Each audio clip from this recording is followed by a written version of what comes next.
স্বাগত জানাচ্ছি টিভিএন 24 এর নিয়মিত আয়োজন আওয়ার ডেমোক্রেসি অনুষ্ঠানের সাথে আছি তাহিয়া রুবাইয়া তপলা। দিনের বাছাই করা সংবাদ এবং এর পর্যালোচনা নিয়ে আমাদের নিয়মিত আয়োজন।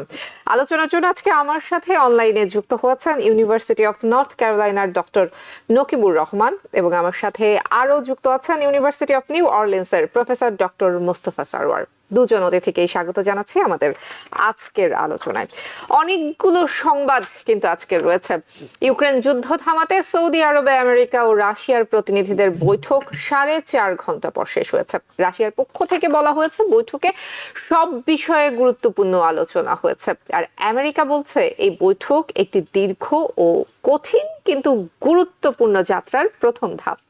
বৈঠকে বেশ কয়েকটি গুরুত্বপূর্ণ বিষয়ে দুই পক্ষ একমত হয়েছে বলে উভয় দেশের কর্মকর্তারা জানিয়েছেন। প্রায় 3 বছর ধরে ইউক্রেন যুদ্ধ চলছে। এই সময়ের মধ্যে এবারই প্রথমবারের মতো যুদ্ধ বন্ধে আলোচনায় বসলো ওয়াশিংটন ও মস্কো। তবে এই আলোচনায় ইউক্রেনকে যুক্ত করা হয়নি, আমন্ত্রণ পায়নি ইউরোপে ইউক্রেনের মিত্র দেশগুলো। এছাড়া গত সপ্তাহে আমরা দেখলাম ইলন মাস্ক ট্রাম্পের পাশে দাঁড়িয়ে ডোজের কার্যক্রম ব্যাখ্যা করছেন এবং শুরু থেকে আমরা জেনে এসেছি তাকে ডোজের হর্তাকর্তা হিসেবে। বিভিন্ন জায়গা থেকে তার নেতৃত্ব নিয়ে অভিযোগ এসেছে। আমেরিকান এবং ব্যবসায়ীদের ব্যক্তিগত তথ্যের অ্যাক্সেস নেয়াকে কেন্দ্র করে মামলাও হয়েছে বিভিন্ন স্টেটে। এতদিন আমরা জেনে এসেছি ইলন মাস্কের নেতৃত্বে ডোজ পরিচালনা হচ্ছে এবং গতকাল প্রেসিডেন্ট ডের বিক্ষোভেও সারা দেশের হাজার হাজার কণ্ঠ, হাজার হাজার বিক্ষোভকারীরাও কিন্তু এই বিষয়টি নিয়েই কথা বলেছেন। ইলন মাস্কের এই পরিমাণ ক্ষমতাকে তারা আসলে অসাংবিধানিক বলে আখ্যা দিচ্ছেন। আর এখন হোয়াইট হাউস বলছে ডোজে ইলন মাস্কের কোনো ভূমিকাই নেই এবং তিনি ডোজের সাথে সম্পৃক্ত নন, তিনি এটির কর্মকর্তা কিংবা কেউ নন, তার কোনো নেতৃত্ব এখানে নেই। আদালতে 14 জন এজির আবেদন নাকচ করে দেয়া হয়েছে। ইলন মাস্ক এবং তার সহযোগীরা 7টি ফেডারেল সংস্থার তথ্য ভান্ডারে প্রবেশ করতে পারবেন। বিচার বিভাগের কার্যক্রম আমরা দেখছি। এই বিষয়গুলো থাকবে আলোচনায়। এছাড়া বাংলাদেশ প্রসঙ্গ তো আছে। আলোচনা শুরু করতে চাই। অতিথিরা আমার সঙ্গে রয়েছেন প্রফেসর ডক্টর মোস্তফা সারওয়ার। আপনাকে দিয়ে শুরু করি। সৌদি আরবে আমেরিকা এবং রাশিয়ার প্রতিনিধিদের বৈঠক, এই বৈঠকে ইউক্রেন বা ইউরোপের উপস্থিতি না থাকা নিয়ে নানান রকম প্রশ্ন তো উঠছে। আলোচনা আসলে কতটুকু ফলপ্রসূ হবে এই বিষয়টা নিয়ে অনেকে শঙ্কা প্রকাশ করছেন। আপনার পর্যালোচনা শুনবো, সেই সাথে একটু যদি যুক্ত করতেন কেন সৌদি আরবকে বেছে নেওয়া হলো আলোচনার জন্য। খুবই সুন্দর প্রশ্ন। আজকে আমার খুব ভালো লাগছে যে নকিব আছে, প্রফেসর নকিব অনেক এটাকে এনলাইটেন করতে পারবে আমাদের এই আজকের এই প্রোগ্রামকে। সৌদি আরবিতে কেন, এটাই আপনার প্রশ্ন। যুক্তরাষ্ট্র, আপনি খেয়াল আছে যে ফার্স্ট টার্মে যখন ডোনাল্ড ট্রাম্প প্রেসিডেন্ট হয়েছিল, প্রথম দেশ যেটা সে সফর করেছিল স্টেট লেভেলে, স্টেট ভিজিট, সেটা কিন্তু Saudi Arabia.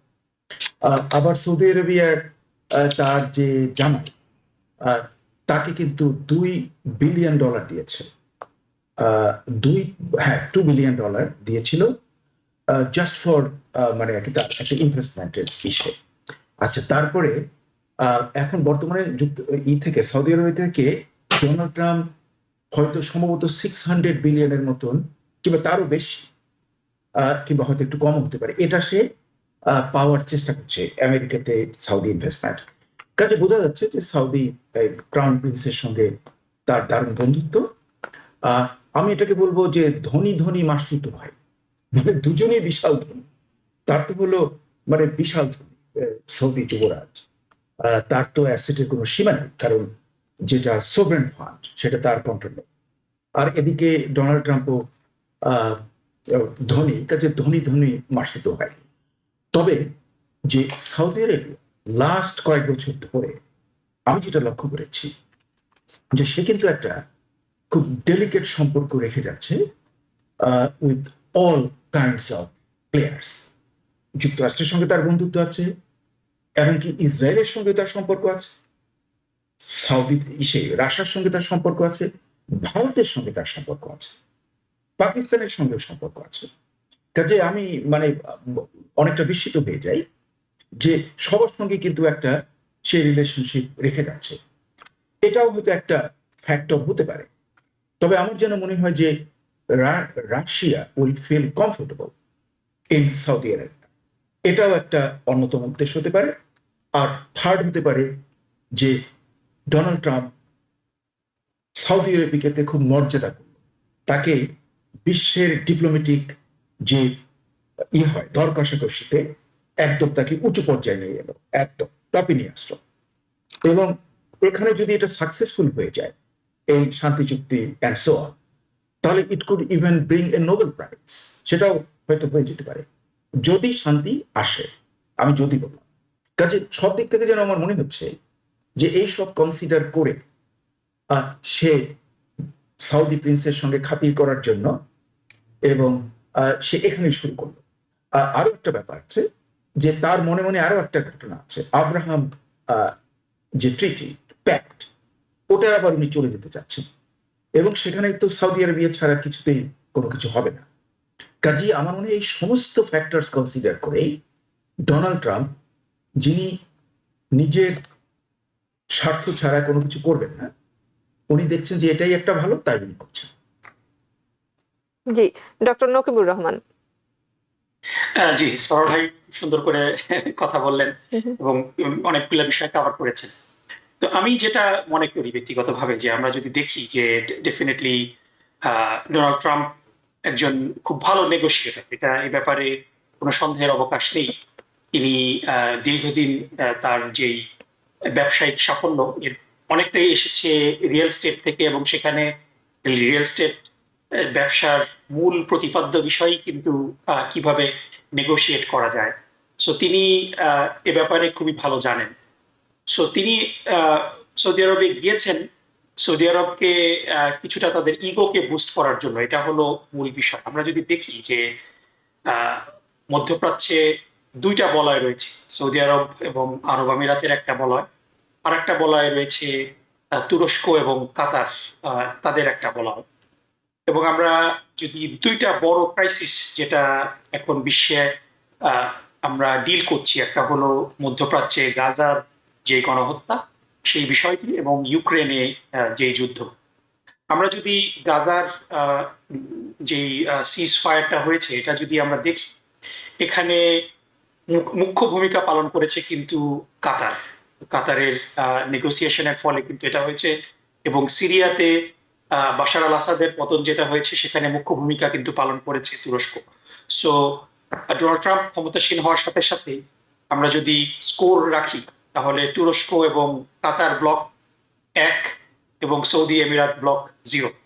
So Donald Trump এ কারণে তিনি অলরেডি বলেছেন যে যদি সৌদি আরব আমাদেরকে ইনভেস্ট করে আমাদের এখানে, তাহলে পরে আমরা সৌদি আরবের কাছে অস্ত্র বিক্রি করবো এবং তাদেরকে সুবিধা দেবো, এরকম একটা ট্রানজাকশনাল কথা কিন্তু বলেছেন।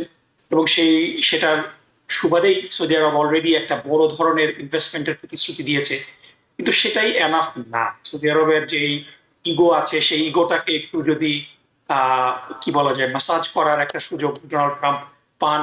এ কারণেই কিন্তু সৌদি আরবকে ভেন্যু হিসাবে করা হয়েছে, যাতে করে কাতারের সমমর্যাদায় তাদেরকে নিয়ে আসা যায়। এটা একটা ধারণা অনেকেই করছেন যে যেহেতু কাতারের সাথে একটা স্নায়ুযুদ্ধ সৌদি আরবের চলছে। এবং সরোর ভাই যেটা বলছেন, সৌদি আরবের সাথে কিন্তু অনেকগুলা কি বলা যায় যে স্টেট অ্যাক্টর যারা অন্যদের ব্যাপারে হোস্টাইল, তাদের সাথে সৌদি আরবের একটা ভালো সম্পর্ক রয়েছে। চায়নার সাথে, ইন্ডিয়ার সাথে, মানে ব্রিক্স এর সমস্ত মেম্বারের সাথে কিন্তু সৌদি আরবের একটা ভালো সম্পর্ক রয়েছে। এবং সাথে সাথে আমরা যদি একটু স্মরণ করি যে 2018 সালে সৌদি নাগরিক জামাল খোরশেদজি, যিনি ওয়াশিংটন পোস্টের একজন সাংবাদিক ছিলেন, তাকে নির্মমভাবে ফ্রান্সে হত্যা করা হয়েছিল টার্কিশ দূতাবাসে, যেখানে তিনি গিয়েছিলেন একটা কাজে। সেখানে তাকে হত্যা করে তার দেহ খণ্ড বিখণ্ডিত করে সেই দেহ অবশেষ সৌদি আরবে নিয়ে যাওয়া হয়েছিল। এবং বিভিন্ন ডিপ্লোম্যাটিক কমিউনিকেশন থেকে এটা পরিষ্কার হয়ে গিয়েছিল যে মোহাম্মদ বিন সালমান এটার জন্য দায়ী, এবং তার ব্যাপারে নিষেধাজ্ঞা আমেরিকার বাইডেন প্রশাসনের পক্ষ থেকে এসেছিল। ডোনাল্ড ট্রাম্প সেই বিষয়টাকেও একটু নমনীয় করার জন্য চেষ্টা করছেন। সো এই অনেকগুলা বিষয় এখানে রয়েছে। এবং ইন্টারেস্টিং বিষয় হলো যে আমরা যদি জেডি ভ্যান্সের ইউরোপে যে তিনি বক্তব্য দিয়েছেন সেটা যদি আমরা দেখি, সেখানে কিন্তু তিনি পরিষ্কারভাবে একটা মানে আমেরিকা ফার্স্ট যে আইডিওলজি সেটার একটা হিন্স দিয়েছেন, যেখানে ইউরোপের দেশগুলার দুশ্চিন্তার কিন্তু অনেক কারণ রয়েছে। নেটোতে ইউক্রেনের মেম্বারশিপ যেটা একটা বিরাট কারণ ছিল যুদ্ধ শুরু হওয়ার, অনেকেই মনে করেন ডোনাল্ড ট্রাম্প, জেডি ভ্যান্স এবং মার্কো রুবিও পরিষ্কারভাবেই বলে দিয়েছেন যে নেটোর মেম্বারশিপ ইউক্রেনের জন্য ইটস অফ দ্য টেবল, এটা কোনোভাবেই রাশিয়া পছন্দ করবে না। সো এখন পর্যন্ত আমরা যে নেগোসিয়েশনটা দেখছি এখানে, এটাও একটা আশ্চর্যজনক বিষয় যে যুদ্ধ বন্ধের যে আলোচনা, সেখানে দুইটা পক্ষের উপস্থিত থাকার কথা, কিন্তু সেখানে নেটো কিংবা ইউক্রেনের কাউকে কিন্তু আমরা উপস্থিত দেখছি না। ইউক্রেনের ভবিষ্যৎ নিয়ে আলোচনা হচ্ছে, কিন্তু সেখানে ইউক্রেন অনুপস্থিত। এবং ইউক্রেনের আসলে কিন্তু করার কিছু নেই, কারণ জেলেনস্কি বারবার বলেছেন যে আমেরিকার সাহায্য ছাড়া, অস্ত্র এবং অন্যান্য সাহায্য ছাড়া তারা এক মুহূর্তেও এই যুদ্ধে সার্ভাইভ করতে পারবে না। এজন্য ডেফিনেটলি ইউক্রেনের শান্তিটা অবশ্যই জরুরি, কিন্তু অ্যাট হোয়াট প্রাইস, এটা হলো খুব সিগনিফিকেন্ট। ইউক্রেনকে যদি নেটো মেম্বারশিপ গিভ আপ করতে হয়, তারপরে যেই পরিমাণ ল্যান্ড অলরেডি রাশিয়া তার অধিগ্রহণে নিয়ে রেখেছেন, সেটাকে যদি তাদের গিভ আপ করতে হয়, দে উইল লুজ ভলিউম।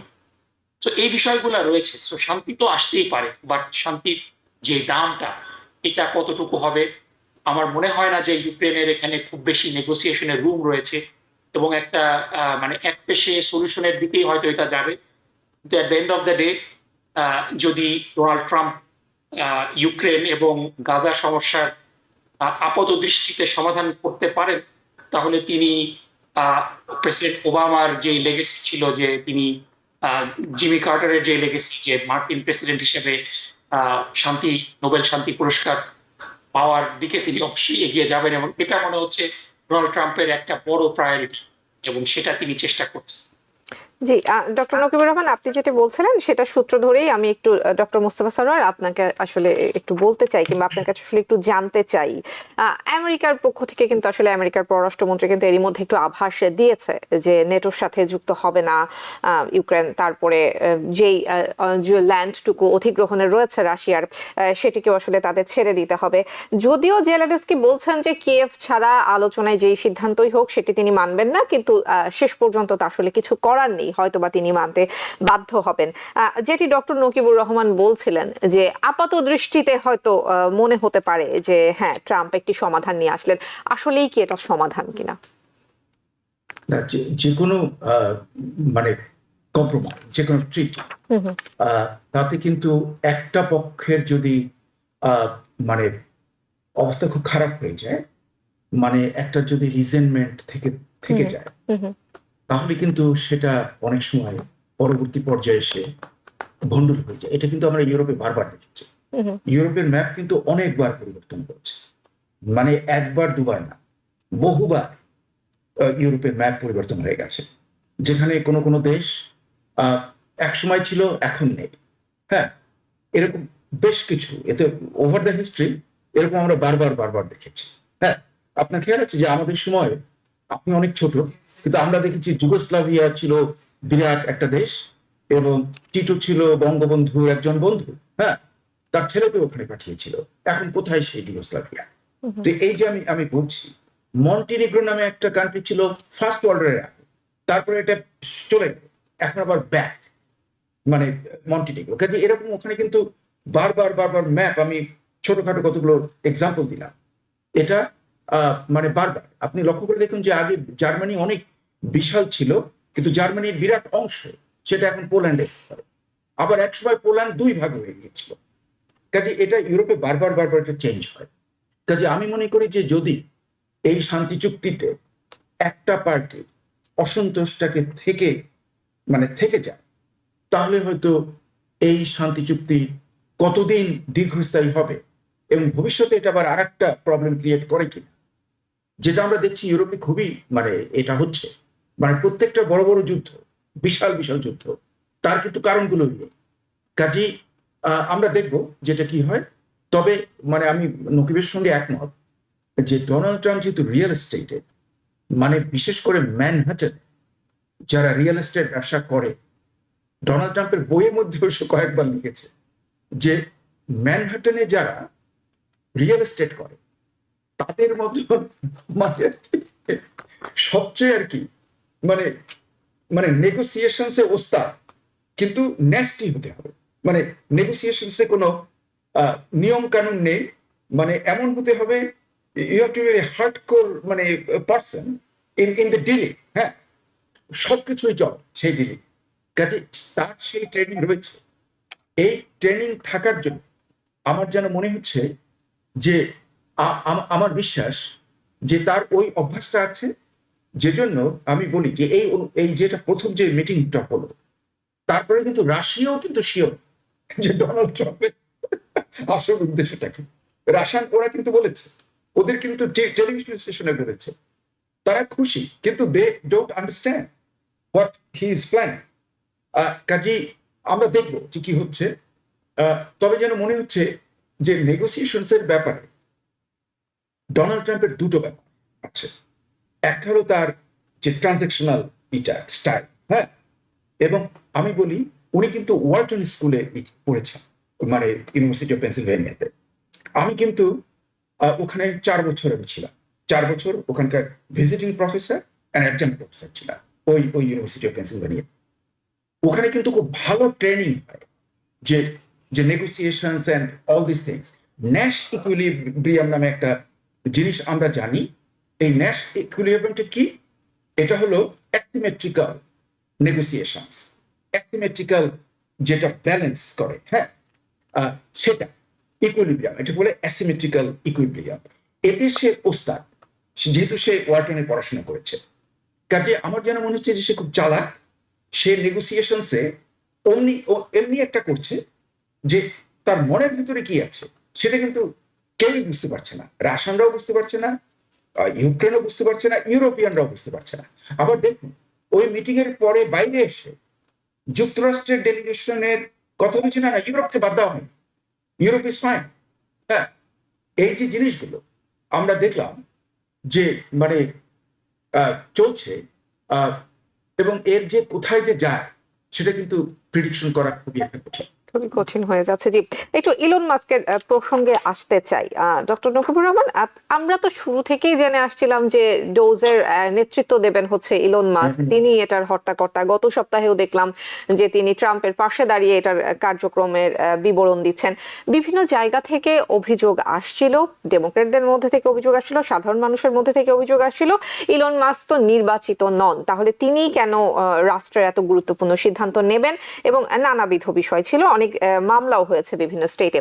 আজকে দেখলাম এখন হোয়াইট হাউস সুর পাল্টেছে, তারা বলছে ডোজের সাথে ইলন মাস্কের কোনো সম্পর্ক নেই, তিনি এটির কোনো কর্মকর্তা নন, তার কোনো নির্দেশনা এখানে থাকবে না। এই নাটকীয় মোড়টা কেন নিল হোয়াইট হাউস, কি মনে হচ্ছে? জি, ডেফিনেটলি অপলাপা খুব সুন্দর প্রশ্ন করেছেন, এবং আপনি খুব সুন্দর মানে একটা ইন্ট্রোডাকশনও দিয়েছেন এখানে, যে নাটকীয়তা, তারপরে এখানে কিছু লুকোচুরির বিষয় আছে। ইন্টারেস্টিং বিষয় হলো যে নতুন করে কিন্তু কোনো ডিপার্টমেন্ট ক্যাবিনেট লেভেলে তৈরি করা হয়নি, যেটার নাম যেটা বলেছে যে department of government efficiency. So Elon Musk এবং ডোনাল্ড ট্রাম্প তারা দুজনই যেটা সরল ভাই বললেন যে ম্যানহাটন রিয়েল এস্টেট ম্যাগনেট এবং ওয়াটন স্কুল যে ট্রেনিংই হোক না কেন, definitely Donald Trump is the master of negotiation, এ বিষয়ে কোনো সন্দেহের অবকাশ নেই। এবং অলসো তিনি মাস্টার অফ যেটাকে আমরা বলি যে অ্যাবিউজিং এনি লুপহোলস, কোনো লুপহোল সেটা তিনি ডিবেটের সময়ও ঘোষণা দিয়েছেন, বলেছিলেন যে আমার চেয়ে আমেরিকার ট্যাক্স ব্যবস্থার কথা কেউ বেশি ভালো জানে না। এবং আমরা দেখেছি যে তিনি এই ট্যাক্স লুপহোলগুলোকে কিভাবে বছরের পর বছর নিজের স্বার্থের জন্য ব্যবহার করে একেবারেই কম পরিমাণ ট্যাক্স কিংবা একেবারে ট্যাক্স না দিয়ে তিনি দীর্ঘদিন চালিয়ে গিয়েছেন, যদিও তিনি অনেক ধনী ব্যক্তি। সো একইভাবে তারা ডজকে ক্যামোফ্লজ করেছে। তারা বলেছে যে অফকোর্স সরকারি লেভেলে যে পরিমাণ অপব্যয় হয়, এবং এটা ডেফিনেটলি প্রচুর পরিমাণ অপব্যয় হয়, এটা একটা ভালো উদ্যোগ যে এই অপব্যয়, এই এফিসিয়েন্সি বাড়ানোর। কিন্তু এটা কিন্তু নতুন কোনো কিছু তারা তৈরি করেনি। আমরা যদি দেখি যে 2014 সালে প্রেসিডেন্ট ওবামা যখন অফিসে ছিলেন, তখন তিনি বিভিন্ন অফিসে ডিজিটাল ক্যাপাবিলিটি বাড়ানোর জন্য একটা সংস্থা করেছিলেন, এবং এটার মূল টার্গেট ছিল যে healthcare.gov ওয়েবসাইট, যেটা মেডিকেয়ারের ব্যাকবোন ছিল, এটার বিভিন্ন অসুবিধা হচ্ছিল, এটাকে বেসিক্যালি স্ট্রিমলাইন করা। এটাকে স্ট্রিমলাইন করার জন্যই একটা এজেন্সি তৈরি করা হয়েছিল, এটার নাম দেওয়া হয়েছিল গভর্নমেন্টস ডিজিটাল ক্যাপাবিলিটি অফিস, এবং এটাকেই মূলত নতুন করে নাম দিয়ে ডজ নাম দেওয়া হয়েছে।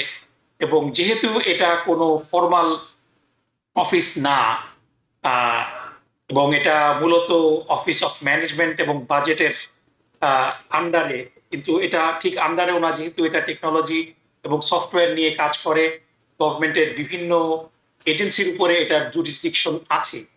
তো এই বিষয়টাকে, এই গ্রে এরিয়াটাকে ডোনাল্ড ট্রাম্প এবং ইলন মাস্ক একেবারে আর্টের লেভেলে অ্যাবিউজ করছেন। এবং আমেরিকার আইনগত ভিত্তির একটা বড় বিষয় হলো বেতন নেওয়া, বেতন না নেওয়া। সরল ভাইও জানেন যে আমেরিকাতে যে ভলান্টিয়ার পজিশন গুলা রয়েছে, সেই ভলান্টিয়ার পজিশন গুলাতে যারা দায়িত্ব পালন করেন, ভলান্টিয়ার করেন, তারা সেই অর্গানাইজেশনের বিভিন্ন রকম কাজের জন্য পার্সোনালি একটু কম রেসপন্সিবল, ভার্সেস তারা যদি ইভেন $1 বেতন নেন, তখন কিন্তু তাদের রেসপন্সিবিলিটিটা ভিন্ন হয়ে যায়। সো এখানে মজার বিষয় হলো যে ইলন মাস্ক তো বিলিয়নিয়ার, তার প্রায় $250 বিলিয়ন উপরে, it is increasing and decreasing everyday depending on Tesla stock price. So তার তো আসলে বেতন নেওয়ার দরকার নেই, তিনি বেসিক্যালি ভলান্টিয়ারলি এই কাজটা করছেন। সুতরাং কাগজে কলমে আইআরএস এর ডকুমেন্টে ইলন মাস্ক কিন্তু এমপ্লয়ি না বিশেষে, বিকজ তিনি কিন্তু কোনো বেতন নিচ্ছেন। এবং এই ডিপার্টমেন্টের মেকআপটা এমন ভাবে প্রেসিডেন্ট ওবামা করে গিয়েছিলেন, যেহেতু অ্যাক্রস ডিপার্টমেন্ট বিভিন্ন সফটওয়্যার অ্যাক্সেস দরকার ছিল, সেই চেক অ্যান্ড ব্যালেন্সটা এফিসিয়েন্সির কারণেই রাখা হয়নি এখানে। সো সেটার সুযোগ এলন মাস্ক নিচ্ছেন, কারণ এই ডিপার্টমেন্টের অ্যাপয়েন্টমেন্টও, যেহেতু এটা একটা ফর্মাল ডিপার্টমেন্ট না এবং এটা কোনো ক্যাবিনেট পজিশনও না, এটার কনফার্মেশনও সিনেট থেকে দরকার হয় না। এবং যেহেতু এটার বাজেটও একটু হাইব্রিড মেথডে, এটার বাজেটটাও কংগ্রেস থেকে আসবে না। সুতরাং এটা একটা খুব ভরসাপূর্ণ একটা বিষয়, এবং এখানে এই জন্যই সবচেয়ে বড় কনসার্নটা সবার কাছে, যে আমাদের আইন প্রশাসনে অ্যাকাউন্টেবিলিটি এবং চেক অ্যান্ড ব্যালেন্সের ব্যাপারটা সব জায়গায় রয়েছে। Even president is also accountable, প্রেসিডেন্টের যে খরচ, যে বাজেট, সেটা কংগ্রেস অ্যাপ্রুভ করে। সুতরাং এই সমস্ত জায়গা থেকে শুধুমাত্র একটা ছোট্ট লুপহোল বের করে একটা ডিপার্টমেন্টকে আনচেকড অথরিটি দেওয়া হচ্ছে, এবং তিনি তার খুশি মতো বিভিন্ন ডেটা অ্যাক্সেস করছেন, এবং এটা নিয়ে কিন্তু লসুট হয়েছে। এবং এই লসুটটা আজকে ব্লক হয়ে যাওয়া, এটা মেইনলি ডেটা অ্যাক্সেসের যে পারমিশন, সেটা ব্লক করে দেওয়ার যে লসুটটা হয়েছিল, সেটা ব্লক করে দেওয়া যারা গভর্নমেন্ট অ্যাকাউন্টেবিলিটি নিয়ে কাজ করছেন তাদের জন্য একটা বড় সেটব্যাক। আমি জানি না এটার বিরুদ্ধে অ্যাপিল ডেফিনেটলি করা হবে। সো রিগার্ডলেস, আমি যেটা মনে করি যে সময় সাপেক্ষ হলেও, যেহেতু সুপ্রিম কোর্ট এখনো পর্যন্ত ডোনাল্ড ট্রাম্প অ্যাপয়েন্টিদের দ্বারা nominated, at the end of the day সেই জায়গাতে হয়তো Donald Trump might get a pass, কিন্তু অ্যাটলিস্ট আমরা আশা করেছিলাম যে 1-2 বছরের এই লিগাল প্রসেসটা উইল প্লে আউট। কিন্তু শুরুতেই যেভাবে এই লসুটটাকে ব্লক করে দেওয়া হলো, এটা সবার জন্যই একটু ডিসঅ্যাপয়েন্টিং। কারণ আমেরিকাতে এখানে কোনো জায়গাতেই আনচেকড কারো অথরিটিটা থাকাটা উচিত না। এবং যেটা আমি শুরুতেই বলেছি যে অবশ্যই সরকারের বিভিন্ন জায়গায় অপচয় হচ্ছে, এই অপচয় রোধ করা, এফিসিয়েন্সি বাড়ানো, এটা কিন্তু সবাই চায়। কিন্তু এটা যদি একতরফা ভাবে হয়, এবং এখানে যদি রাজনৈতিক এজেন্ডা এবং আদর্শ এজেন্ডা বাস্তবায়ন করা হয়, এবং এটার কোনো অ্যাকাউন্টেবিলিটি না থাকে, তখন বিষয়টা অনেক কোয়েশ্চেনেবল হয়ে যায়। এবং এখানে অনেক ধরনের কনফ্লিক্ট অফ ইন্টারেস্টও চলে আসছে, যে ডোনাল্ড ট্রাম্প নিজে এবং ইলন মাস্ক এবং তার ব্যবসায়ী বন্ধুরা, তারা কিন্তু কেউই তাদের যে বিজনেস ইন্টারেস্ট, সেটা কিন্তু ব্লাইন্ড ট্রাস্টে কিন্তু হ্যান্ড ওভার করেনি। ডোনাল্ড ট্রাম্পও তার সন্তানদেরকে এটা ট্রান্সফার করেছেন, which is not a blind trust. So অনেক ধরনের কনফ্লিক্ট অফ ইন্টারেস্ট এখানে হচ্ছে। আমরা দেখেছি যে অলরেডি যে ট্রাম্প এবং তার স্ত্রীর নামে অলরেডি একটা মিনি ক্রিপ্টোকারেন্সি তৈরি হয়েছে, যার মাধ্যমে ট্রাম্প ফ্যামিলি অলমোস্ট $20 বিলিয়ন কাছাকাছি ওয়েলথ ইনক্রিজ করেছে। সো এই বিষয়গুলো কিন্তু পরিষ্কার কনফ্লিক্ট অফ ইন্টারেস্টের মধ্যে পড়ে। সো কথাটা সুন্দর যে গভর্নমেন্টকে এফিশিয়েন্ট করতে হবে, অপচয় কমাতে হবে, কিন্তু এই বিষয়টা যাচাই বাছাই করার যদি সুযোগ না থাকে তখনই কিন্তু সেই স্বেচ্ছাচারিতার দুয়ার মুক্ত হয়ে যায়। সেটাই সবাই সন্দেহ করছেন এবং সেটাকেই সবাই বন্ধ করার চেষ্টা করছে। জি, এবং আমরা শুরু থেকে ভেবেছিলাম যে একতরফা ভাবে আসলে ডোনাল্ড ট্রাম্প কিছু করতে পারবেন না। যদি কিছু করতে যান, ডেমোক্রেটরা রয়েছে কিংবা সাধারণ মানুষ রয়েছে, তাদের ইচ্ছার একটা প্রতিফলন হয়তো বা বিচার বিভাগে যে হবে। কিন্তু আমরা এখন দেখছি বিচার বিভাগও অনেক ক্ষেত্রে ডোনাল্ড ট্রাম্প এবং তার সহযোগীদের সুরে কথা বলছে। এক ধরনের শঙ্কা কিন্তু থেকেই যায়। Professor doctor Mostafa Sarwar. হ্যাঁ, মানে সবচেয়ে ইন্টারেস্টিং যে জাজ ওই স্যুটটাকে, মানে যে সিভিল স্যুটটা যে আসছিল সেটাকে যে ব্লক করে দিয়েছে, সেই জাজ কিন্তু ওবামার অ্যাপয়েন্টেড জাজকে। মানে মানে আমাদের বুঝতে হবে যে ব্যাপারটা কিরকম হচ্ছে। উনি কিন্তু মানে মানে হোয়াইট, যাদের প্রতি আমরা জানি যে ডোনাল্ড ট্রাম্পের খুব হার্ডকোর, উনি কিন্তু হোয়াইটও না।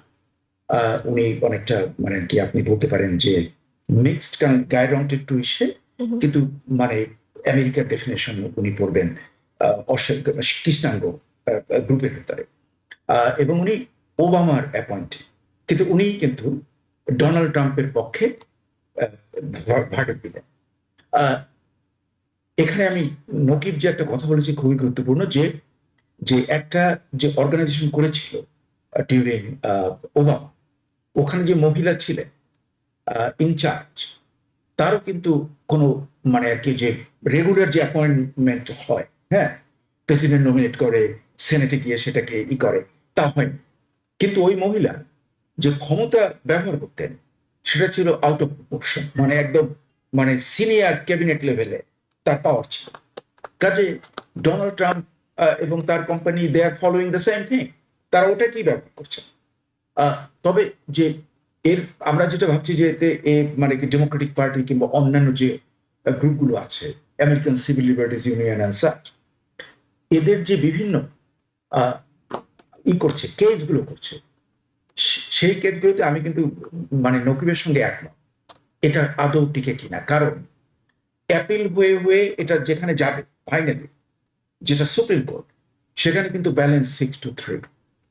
কাজে সেই ব্যালেন্সে 6-3 ব্যালেন্সে এটা ডোনাল্ড ট্রাম্পের পক্ষে যাওয়ার সম্ভব। In other words, Donald Trump মানে আমেরিকার তো অনেক বছরের অভিজ্ঞতা গণতন্ত্রের, কিন্তু আমি এর আগের অনুষ্ঠানে আপনাকে বলেছিলাম যে গণতন্ত্রের কিছু কিছু খুঁটি একটু নড়বড়ে আছে। আর ডোনাল্ড ট্রাম্প এত চালু, সে কোথাও যে বললাম না যে ম্যানহাটনে যে রিয়েল এস্টেট ব্যবসা করছে, কোথায় কোন লুপহোল ফাঁক যোগ আছে, উনি এটা ভালো করে জানেন। এবং ওনাকে যারা পরামর্শ দেয়, যে লয়াররা যার সঙ্গে ওনার সঙ্গে যারা আছে, তারাও কিন্তু দারুণ মানে ওই টাইপের, মানে they know all this things, loopholes গুলো বের করে ফেলে। কাজেই তাতে আমার যেন মনে হয় যে তাকে বাধা দেওয়াটা, আমি অ্যাটলিস্ট এই 2 বছরে মানে আগামী নির্বাচন হওয়ার আগ পর্যন্ত আদৌ তার কোনো অ্যাকশনসে বাধা দেওয়া যাবে কিনা, আমার কিন্তু যথেষ্ট সন্দেহ রয়েছে। জি, আশঙ্কার একটা জায়গা থেকে যাচ্ছে। অসংখ্য ধন্যবাদ। আলোচনা চলবে, একটি বিরতির সময় হয়ে গেছে। দুজন অতিথি সঙ্গে থাকবেন, দর্শক আপনারাও সঙ্গেই থাকুন। নিচ্ছি ছোট্ট একটি বিরতি। বিরতির পর আবারও স্বাগত জানাচ্ছি। আলোচনার জন্য আজকে আমার সাথে অনলাইনে রয়েছেন প্রফেসর ডক্টর মোস্তফা সরওয়ার এবং ডক্টর নকিবুর রহমান। দুজন অতিথিকেই স্বাগত জানাতে চাই। আন্তর্জাতিক প্রসঙ্গে আলোচনা করব, বাংলাদেশের বিষয় আলোচনায় আনতে চাই। বাংলাদেশের পরিস্থিতিতে এই মুহূর্তে আসলে অনেকটাই অস্থির। ছাত্রদল এবং বৈষম্য বিরোধী ছাত্রদের সংঘর্ষে খুলনায় 1/2 আহত।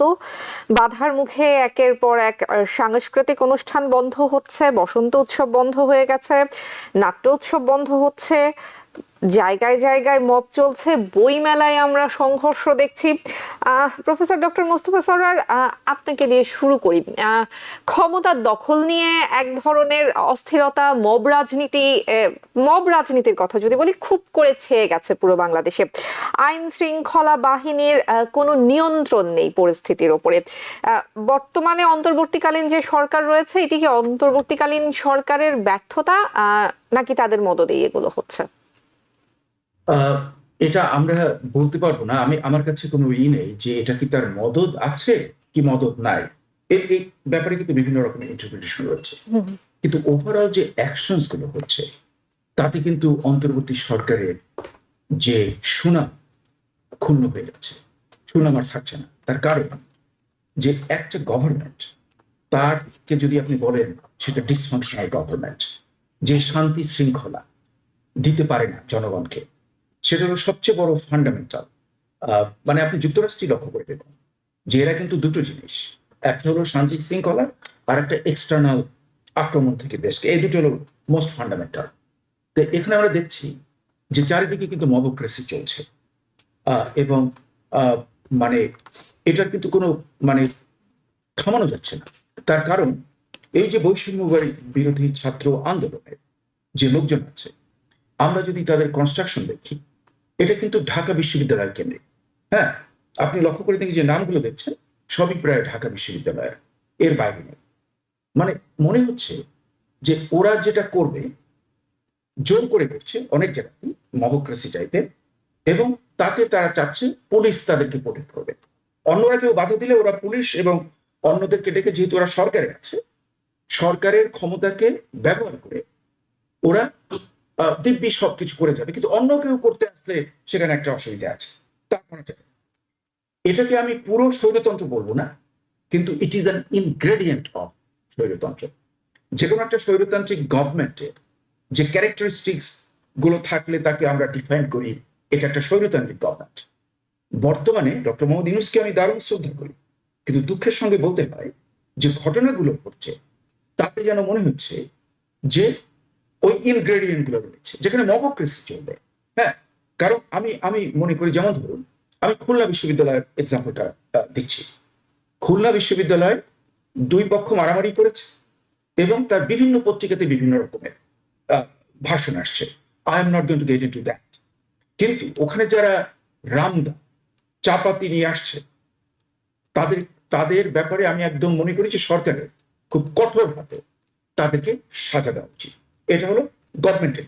আচ্ছা, না, অপোজিট সাইড যারা ওখানে লিফলেট দিতে আসছিল, হ্যাঁ, সেই লিফলেট দেওয়াটা যদি বেআইনি, তাহলে সেখানে যারা দেখছে এটা, তারা তো প্রপার অথরিটিকে রিপোর্ট করতে পারে। তারা তো দল পাকিয়ে ওদের সঙ্গে একটা কার্যা করা, একটা ঝগড়ায় না, হ্যাঁ, ওদেরকে তাড়িয়ে দেওয়ার চেষ্টা করা, সেটাকে কি আমরা মবক্রেসি বলবো না? আইনকে তো হাতে নিয়ে নিচ্ছে। এই যে জিনিসটা আমাদের কালচার থেকে কোনো সরানোই যাচ্ছে না।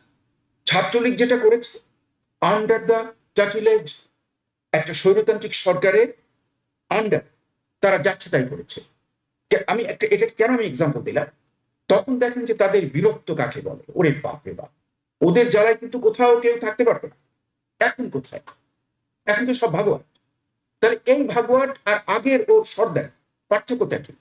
ওই যে সরকারি ছত্র ছায়া, যে গভর্নমেন্ট যে ছিল তার সমর্থনে এই বুলির দলরা বুলিগিরি করতে পারে। বর্তমানের বৈষম্যবাদী ছাত্র আন্দোলন যারা একটা বিশাল কাজ করেছে, একটা স্বৈরতান্ত্রিক সরকারকে তারা উৎখাত করেছে, এর জন্য আমি ওদেরকে সাধুবাদ দেই। কিন্তু বর্তমানে ওদেরকে আমার যেন মনে হচ্ছে লোভে পেয়ে বসছে, লোভ লালসাতে পেয়ে বসছে। আমি একটা লেটেস্ট দেখলাম যে একটা ছেলে যে স্টেটমেন্ট দেখলাম, ওর খবর শুনলাম যে ও নাকি ওর এলাকাতে ছাত্রলীগের যারা অ্যারেস্ট হয়েছে তাদেরকে তদবির করে ছাড়িয়ে আনছে। এটা বোধহয় ওই আপনাদের ওই কোন একটা দ্বীপাঞ্চলে, আমাদের সাউথে। হ্যাঁ, মানে বেশ দেখতে চেহারা ভালোই, খুব কাঁদে, প্রায় কানাকাটির মতো ভাব করে কথা বলার সময়। কিন্তু শুনলাম যে সে নাকি আবার এই তো নকিব সবই জানে, নকিব আসে, আমি নাম বলবো না। আচ্ছা, তারপরে সে আবার দেখলাম যে ঢাকাতে মানে একজন বিরাট ধনী ধান্দাবাজ, হ্যাঁ, যারা স্বৈরতন্ত্রের সহায়ক ছিল, তার ছেলে ধরা পড়েছে, সেটাও সে তদবির করে ছাড়িয়ে নিয়ে আসছে। কাজে কিছু মালপানি তার হাতে আসছে, হ্যাঁ, কিন্তু সে আবার বাইরে এসে ছাত্রলীগের এগেন্সটে খুব কথা বলে। কাজে আমার বক্তব্য হলো যে যারা যারা বারবার বলছে, আরেকজন আছে শত্রুমণ্ডিত, হ্যাঁ, বিরাট নামি পর্যন্ত প্রায় মোচ আছে। কেন আমি মোচের কথা বললাম? যে এর আগে আমি এ কথা বলা একজনে মিস করেছিল, অন্য আর একজন ভদ্রলোক যাকে আমি খুব শ্রদ্ধা করি, তার কথা মানে হেডলাইন দিয়েছিল, সেই জন্য কিন্তু তার মোচ নাই। হ্যাঁ, যার কথা দিয়েছে মানে টেলিভিশন কর্তৃপক্ষ, সেই লোকের কিন্তু মোচ নাই। আমি কিন্তু ওই দিন বলছিলাম যে মোচওয়ালা, লম্বা দাড়ি আর একটা সাদা একটু, আমাদের গোল টুপি না, ওই যে গোল টুপি যে পরে, তার অন্য ধরনের একটা টুপি, মানে কাস্টম মেড, ওরকম টুপি আমি কিন্তু কাউকে কোনোদিন পড়তে দেখিনি। এই লোক বলে যে এদের নাকি ম্যান্ডেট রয়েছে। এখন আমার প্রশ্ন হলো যে ওরা যখন ঝগড়া করছে, কার ম্যান্ডেট, কোন গ্রুপের ম্যান্ডেট? মানে মানে আপনি যদি ডেমোক্রেটিক্যালি কোনো কিছু না করেন, হ্যাঁ, তা মানে যদি জনগণ মানে কনস্টিটিউয়েন্সি যদি ভোট নেওয়া না হয়, তাহলে তো বোঝা যাচ্ছে প্রত্যেকেই বলতে পারে যে আমার ম্যান্ডেট আছে। আপনি দেখবেন যে বাংলাদেশের পাতি দল, সেও কিন্তু বলবে তার একটা ম্যান্ডেট আছে। হ্যাঁ, উনি বাপরে বাপ, কথাবার্তা শুনলে মনে হয়, অথচ দেখবেন যে নির্বাচনে গেলে জামানত হারাবে, কিন্তু তার একটা ম্যান্ডেট আছে। হ্যাঁ, তো এই যে ম্যান্ডেটের কথা বলে এরা, আপনি লক্ষ্য করে দেখুন, আমি আপনাকে একটা কম্প্যারিজন করি। 71-এর স্বাধীনতা সংগ্রামে যে ছেলেরা জয়েন করেছিল ঢাকা বিশ্ববিদ্যালয় এবং কলেজে, আমি অনেককে চিনতাম, তারা জানেন মুক্তিযুদ্ধের পরে ফিরে এসে তারা মুক্তিযুদ্ধের সার্টিফিকেট ছিঁড়ে ফেলে দিয়েছিল। আমারটাও আমার কাছে নেই, আমারটার একটা কপি আছে ঢাকা বিশ্ববিদ্যালয় সার্টিফাইড কপি, কারণ ওটা তো ওদের ডকুমেন্টে, আমার কাছে নেই, আমি ছিঁড়ে ডাস্টবিনে ফেলে দিয়েছিলাম। The point which I am trying to make, যে তখন ছাত্ররা যারা একটা বিরাট স্বাধীনতা যুদ্ধে জয়েন করেছিল, ওদের প্রতি শ্রদ্ধায় মাথা নত হয়। হ্যাঁ, তারা ভাগযোগের মধ্যে যায় না। হ্যাঁ, হালুয়া রুটির একটা ভাগ নেবে, তারপরে চেহারাতে একটু, মানে আপনি দেখবেন যে বৈষম্য ছাত্র আন্দোলনে অনেকদেরকে আমি দেখছি স্পঞ্জের স্যান্ডেল নিয়ে হাঁটতে আসছে, বুঝছেন? তখন বেশ মনে হচ্ছে অনেকদিন খাইটাই নাই, হ্যাঁ, চেহারা অন্যরকম। এখন তো ওদের দেখছি জেল্লা ধরে গেছে, মানে নুরানি একটা ভাব চলে আসছে ওদের চেহারা। এদের যে এই যে বর্তমানে যে চাঁদাবাজি করছে, হ্যাঁ, লেজুর বৃত্তি করছে, দখলদারিত্ব করছে, তদবির বাণিজ্য করছে, এই সমস্ত কি একটা যে চেতনা, ওদের যে শস্যমণ্ডিত লোকের যে চেতনা, এই কি চেতনা? এই দিয়ে আমরা সংস্কার করব? এই থেকে আমরা নতুন কি করব? নতুন দেশ গঠন করব? অনেস্টি, বাংলাদেশে কিন্তু বিভিন্ন ক্যাটেগরি রয়েছে। হ্যাঁ, আমরা জানি বাংলাদেশে কোন রাজনৈতিক দলগুলো অনেস্ট, সেটা কিন্তু আমাদের জানা আছে।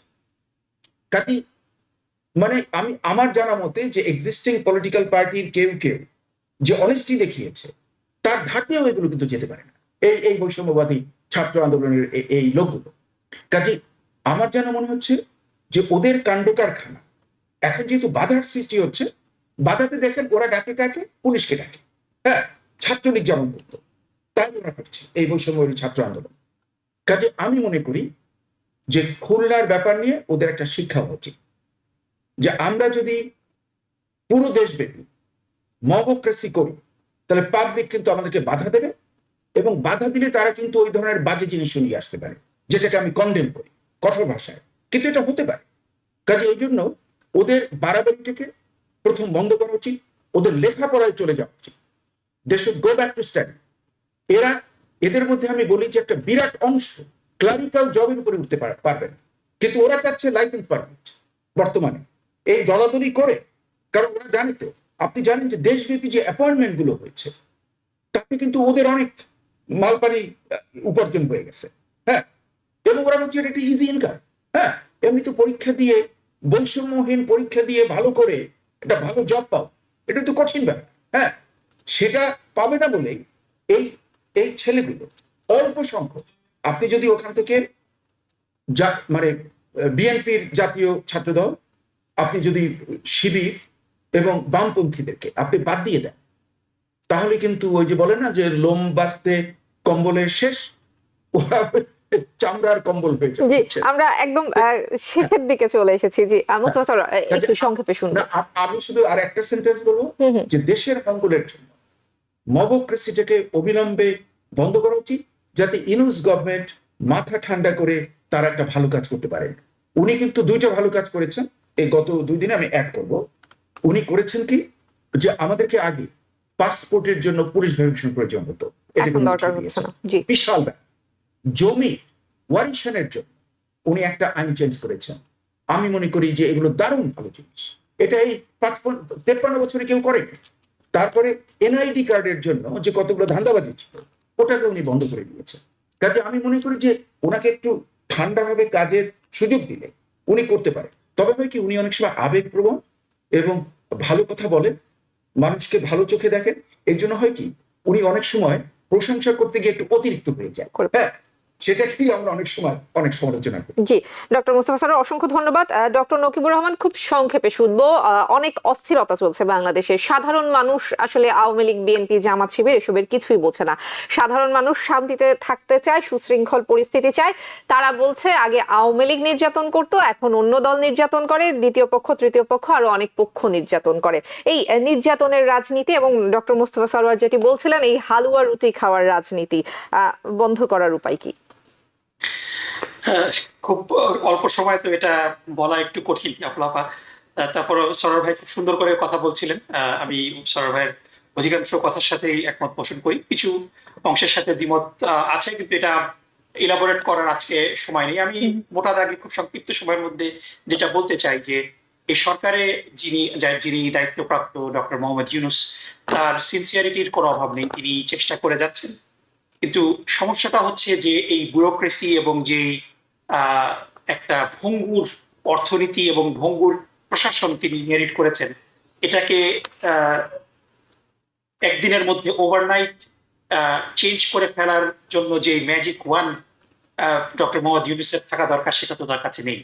এ কারণে অনেক ডিসিশনই তিনি নিচ্ছেন যেটা আমলাতান্ত্রিক জটিলতার কারণে সেটা এক্সিকিউট হচ্ছে না।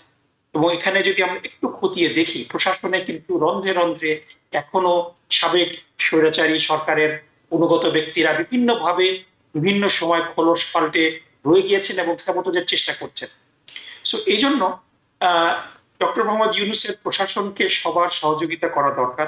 ডেফিনেটলি রাজনৈতিক দলগুলোর মধ্যে ভিন্ন রকম চিন্তা ভাবনা থাকবে, তারা তর্ক বিতর্ক করবে, তাদের মধ্যে মতানৈক্য থাকবে, এটাই তো একটা গণতন্ত্রের সৌন্দর্য। কিন্তু এটা যেন রাস্তায় মারামারির পর্যায়ে চলে না যায়, তখন কিন্তু আমরা একেবারে পিছনের দিকে হাঁটব। সুতরাং আমি যেটা বলবো, সবাইকে ধৈর্য ধারণ করতে, ডেফিনেটলি সবার বিভিন্ন রকম আইডিয়া থাকবে, সেই আইডিয়াগুলোকে সামনে আনতে হবে, কিন্তু একটা সিভিলাইজড ওয়ে, এটা যেন রাস্তার মারামারির পর্যায়ে না যায়। এই সুন্দর গণতন্ত্রের চর্চা আমরা করি এবং মূল বিষয়টা, যেখানে স্বাধীনতা, সার্বভৌমত্ব এবং আইনের শাসন, সাধারণ নাগরিকের নিরাপত্তা, এই কয়েকটা বিষয়ে জাতীয় ঐক্য থাকতে হবে। এবং এটা যদি আমরা রাখতে পারি, তাহলে পরে একটু অস্থিরতা, এটা পার্ট অফ গ্রোয়িং পেইন, আমরা যদি একটু সহ্য করি, একটু সময় ডক্টর মোহাম্মদ ইউনূস সাহেবকে আমরা দেই, তিনি আমাদেরকে একটা সুন্দর বাংলাদেশের দিকে নিয়ে যাবেন এবং একটা সুন্দর নির্বাচনের ব্যবস্থা তিনি করতে পারবেন, যখন আমরা সত্যি সত্যি গণতন্ত্রের মহাসড়কে উন্নীত হতে পারবো। এবং যখন আমরা সেই মহাসড়কে উঠে যাব, তখন কিন্তু একটা স্মুথ রাইড হবে। তার আগে একটু বাম্প হবে, একটু অসহিষ্ণুতা হবে, আমাদেরকে এটা সহ্য করতে হবে, অ্যাজ লং অ্যাজ আমাদের জাতীয় নিরাপত্তা এবং জনগণের নিরাপত্তা, এই দুইটা বিষয়ে আমরা জাতীয় ঐক্যমতে পৌঁছতে পারি। জি অসংখ্য ধন্যবাদ। আমাদের আসলে আরো অনেক কিছু বলার ছিল এবং আপনাদের কাছ থেকে জানার ছিল, কিন্তু আজকের মতো সময় শেষ হয়ে গেছে। ডক্টর মোস্তফা সরোয়ার, ডক্টর নকিবুর রহমান, দুজনকে ধন্যবাদ আজকের সময় দিয়েছেন। ধন্যবাদ জানাবো দর্শকদেরকেও। আওয়ার ডেমোক্রেসি অনুষ্ঠানে এই ছিল আজকের মতো। টিভিএন নিউজ নেটওয়ার্কের সঙ্গেই থাকুন সবসময়। টিভিএন 24 টেলিভিশন দেখতে আজই কল করুন 7187776556। লগ ইন করুন www.totalcablebd.com। নিউ ইয়র্ক থেকে সম্প্রচারিত টিভিএন 24 টেলিভিশন বিশ্বজুড়ে বাঙালির কণ্ঠস্বর।